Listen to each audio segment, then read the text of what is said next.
Question, the member from Oak Ridge is Markham. Thank you, Mr. Speaker. My question is for the Minister of Labour. Minister, although Ontario is one of the safest places in the world to work, it is still too often that we hear of a worker who gets injured on the job or even worse, loses their life.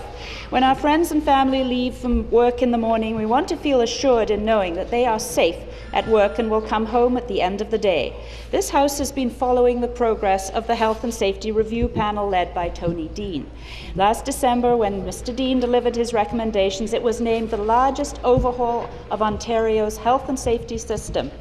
Minister, a lot of recommendations were put forth by the Health and Safety Review Panel, but just recently I heard you announce the implementation of an interim prevention council. Speaker, through you to the Minister, can you please tell the House more about the role of the interim prevention council will have in making Ontario a safe place to work?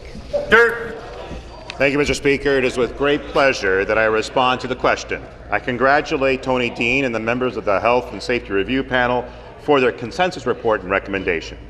Our recent announcement of the Prevention Council is the first step of many to follow, Mr. Speaker. The Interim Prevention Council's role is to get things underway before our Chief Prevention Officer is named, and I'm pleased to tell the House that they had their first meeting just yesterday. We're pleased that Pablo Cavesto, former Deputy Minister of the Ministry of Environment and Ministry of Labour, leading the Prevention Council. I've met with him and know he and his team share our eagerness and dedication to further improving health and safety in this province. I look forward to working with the Council to ensure that all Ontario workers arrive home safely at the end of each workday. Thank you, Mr. Speaker. Supplementary. Thank you, Speaker.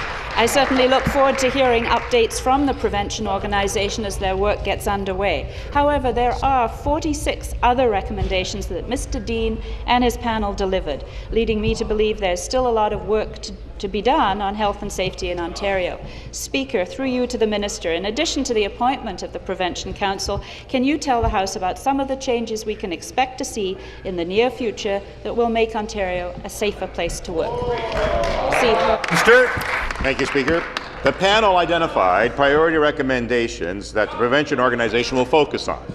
To name a few priorities: 1, creating a health and safety display that explains the key rights and responsibilities of the workplace parties, including how to contact the Ministry of Labour inspector. It will be mandatory to post this in the workplace.